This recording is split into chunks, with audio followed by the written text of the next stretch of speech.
Hey guys, my name is Gary. I'm a grateful recovering alcoholic and drug addict. I'm going to talk about surrender. I got a long drive ahead of me. I'm going from California back to Houston, Texas. So, starting a new chapter in my life. Surrender. I was thinking about surrender, and surrender usually comes to me through a lot of pain. Usually I'm trying to hang on to something. And I think about the greatest, I don't know the greatest, but the times where I've surrendered the most. It was number one with this disease of alcoholism and drug addiction. I got to the point where I knew I couldn't get sober.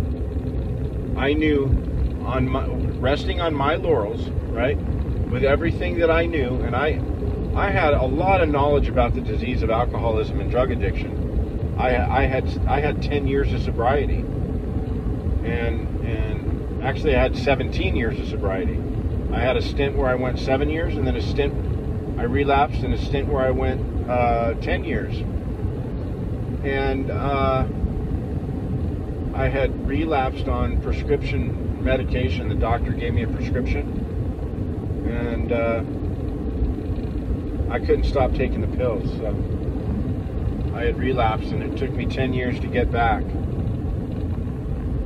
In that 10 years, I had tried to quit numerous times, and I knew I was beat. I had tried they talk about it in the big book of Alcoholics Anonymous, every imaginable remedy.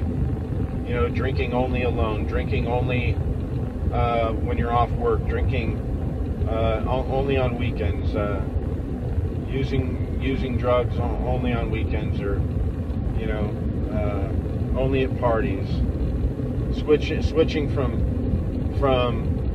coke to meth to alcohol to weed. I mean, it just I was ping-ponging around, and I could never do it. Could never just get off. The best I could do is like 2 or 3 days without any help. And that surrender came when I just knew I couldn't do it myself, and I started to pray. And I don't have a God where I'm not some guru that I've got some great understanding of God, that, you know, some better understanding than the guy, you know, driving next to me here, or you guys. I'm very limited on my knowledge of God, but I do believe that there's a God, and I don't even need to get into what my God looks like. All we have to do is have just a belief that there is a higher power, a power greater than ourselves, that could restore us to sanity. And I've heard people say, you can use my God. You guys can use my God. He worked for me. You might not think he'll work for you, but he will. If you're trying to get sober, if you're trying to get off fentanyl, if you're trying to get off crystal meth, I was using crystal meth every day. I was drinking a lot. I was smoking pot a lot. I could not stop putting dope in my body on my own power. The best I could do is a couple days. Then I would feel so shitty, and I'd go right back out. And I would swear it off. God, I'm never doing this again. I would promise God, just get me out of this one. I promise I won't use, and I'd be back on it in a couple days. And after failing so many times, I would pray, God, please help remove this shit from me. Please help take this from me. You know? And I ended up getting COVID, and And after 5 days, many of you have heard the story, I woke up and was like, God damn, I'm sober 5 days. And what I've done with that is try to surrender every day on a daily basis. I don't do it perfectly. I don't do it every day, but most every day I pray in the morning and I go through the first 3 steps of recovery. The first 3 steps, okay? I am powerless over alcohol and drugs, and my life is unmanageable. Step 2, came to believe that a power greater than myself could restore me to sanity. And step 3, made a decision to turn my will and my life over to the care of God as I understand Him, however limited that is. So I do that on a daily basis. And sometimes I do it great, sometimes I don't do it so good. I find myself surrendering again. But I've been able to do it for 14 months and 11 days. So for 14 months and 11 days, I haven't had to have a drink or a drug.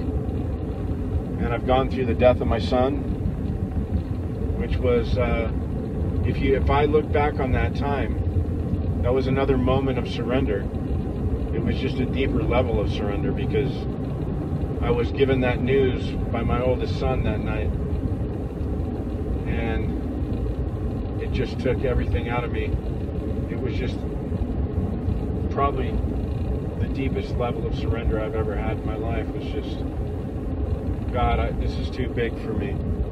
God, this is just too much for me to bear.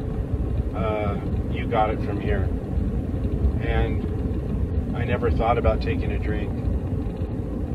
Brief moment. The first thing I thought when my son told me that, I hit my knees and just started weeping. And the first thing I thought was, I got to anesthetize this pain. And it's amazing. I didn't have to anesthetize that pain with anything. I got through it without drinking or using. And every day I thank God, thank you for my sobriety.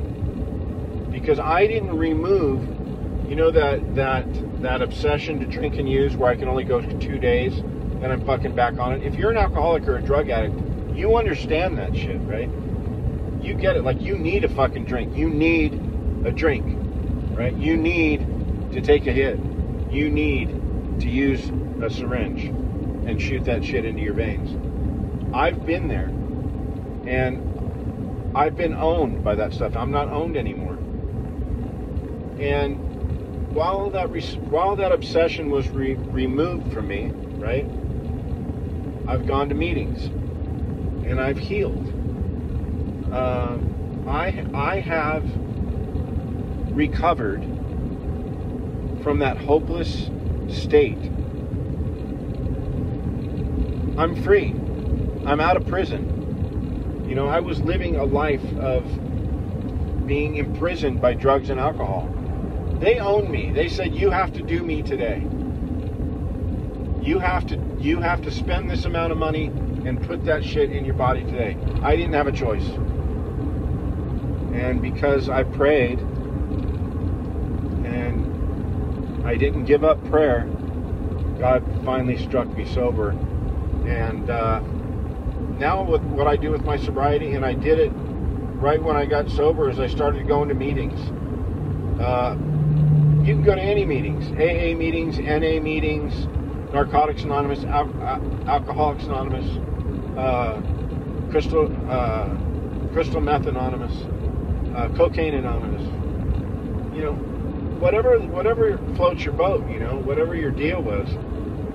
Alcoholics Anonymous works for me because it's addiction, man. I used drugs alcoholically. I eat alcoholically. I smoke cigarettes alcoholically. Whatever. If it feels good, I fuck alcoholically. Whatever,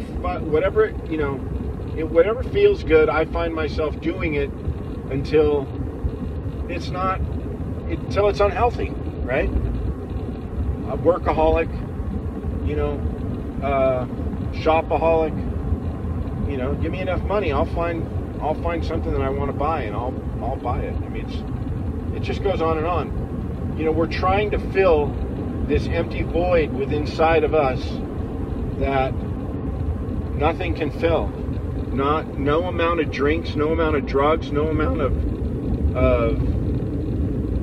sex, no amount of chocolate cake, no amount of pizza, whatever floats your boat. That hole can't be filled with anything but God, right? God helping others, right? Using your story to help other people recover from their hopeless state of mind and body. It's a fucking cool deal, man. Once you get into Alcoholics Anonymous and you start working the 12 steps, you can't help but change. You can't help but change. Your whole point of view on life changes. Your whole purpose on life changes. My purpose in life was to get high. Where am I going to get my next fix? Drink, drug. As soon as I opened my eyes, I needed to put that shit in my body to even have a thought of a productive day. Now, I'm free. I'm free. I'm on my way to Houston, Texas. I got a great job sitting there waiting for me. And I'm starting a new chapter in my life. And I'm sad because this chapter doesn't include my son, but it includes my other two sons and my grandson. So, I don't know if this makes sense to anybody, but anybody can do what I've done. It just takes prayer, not giving up on yourself, not giving up that there is a God. It might not work overnight. It took me months and months. Keep praying, keep praying, keep praying. It'll stick. I promise you, right? I started this channel, Sobriety and the 5-Day God Challenge, challenging people to get on their knees for 5 days and ask God for help if you have a drug or alcohol problem. Try it for 5 days and see if your life gets better. And if it doesn't, try it for 6 or 10 or 20. But I promise you, I don't know how long it'll take, but it'll stick. It'll stick. And in between getting on your knees and in between days, go to a meeting, raise your hand, say, I need help. I can't stop doing this. That's the most courageous thing a guy could do, or a woman. So that's all I got for today, you guys. I'm going to start making more videos again. I'll talk to you soon.